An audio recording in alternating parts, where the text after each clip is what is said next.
For several days now, due to a post on GTA 6 subreddit, a screenshot of the game is literally on every gaming news page, and it has got everyone hyped. It shows a female character, Lucia, walking around a city suburb at night.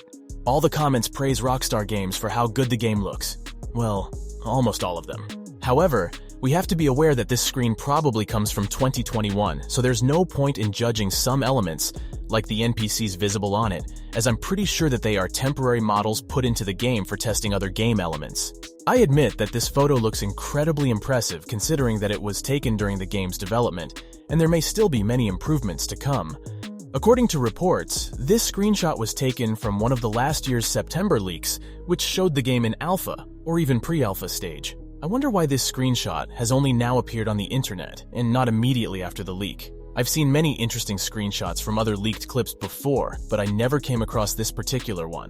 Anyway, I agree with the user Logar, who said, "Rockstar, you have really outdone yourselves with this digital environment, I must say. It has the same volumetric feeling that is present in RDR2 if you have the higher graphical setting to allow it. With the way that light affects the surface, it scatters on those and it captures that element very well. Just look at the light coming from the white lamp on the right and from those warm white lamps on the left. You can clearly see the volumetric thing that he's talking about. It really generates a realistic feeling in the game. By the way, when we talk about the place on the right, just look at the detail of the environment in the form of a bike rack with BMXs placed on it. As far as I know, there was nothing like this in GTA 5. It is just such details that make this game 1,000 times more immersive and realistic. It would be cool if Rockstar put more heart into the physics of bicycles, and also allowed for some BMX tricks like grinding, 180s, or 360s, like one of the users said. In addition to the lighting itself, many users have noticed how realistically dark the unlit environment is. This is something that was not present in previous GTA installments. Developers do not usually go for realistic night lighting, but try to brighten it up to make gameplay easier. Perhaps after entering darker areas, the screen brightness will adapt accordingly. Also, pay attention to the shadows from all elements on the screen. After brightening the photo, you can see detailed shadows in front of Lucia, probably falling from the high voltage line.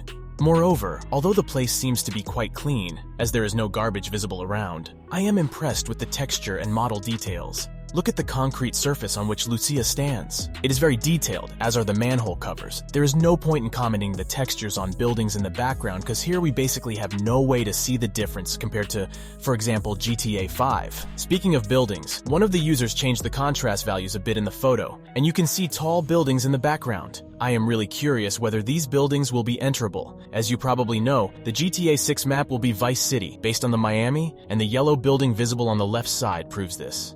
When you zoom in, you can see the pawn shop written on its wall. One of the users noticed that this is a one-to-one copy of a real building from Miami transferred to the game. Just check out this screenshot from the Google Street View. Looks almost the same, right? As a fun fact, I can tell you that the photo of the building with the same color scheme is from 2018, while in a more recent photo from 2023, the same building has changed its image to a more cartoonish one. For the people who negatively commented on what they saw in the screenshot, user Toyota Supra as my girlfriend summed it up well, saying, "Not gonna lie, but I feel that those who say the game looks shit are just attention seekers, even by an unfinished game standards. These graphics are honestly some of the best I've ever seen. They're not about having millions of puddles scattered around, with every surface being reflective. Simply good graphics that are about accurate, realistic lighting and shadows. Check the light and shadows on the walls. Nice texturing that feels photorealistic and smooth. Zoom on the manhole in the ground. And great models. Lucia, of course, and the environment, not the NPCs. I agree with him 100% because in my opinion, the game looks fantastic. Even if it were to be released almost as it is shown in the screenshot. Of course, except for the NPCs, I would be fully satisfied. After seeing this screenshot, I just had to open GTA 5 to compare the nighttime, and I gotta admit, the darker nights in GTA 6 looks way better. I hope they're gonna keep it the way it was shown on the leaks. I'm very curious about what you think about this graphics, details, and overall about this screenshot. If you had a chance to see leaks from September, did this specific moment visible in the screenshot stuck in your memory? Honestly, it didn't stick in mine, which is why at first I thought it was a completely new screenshot leak. Let me know in the comments what you think about this and see you in the next one.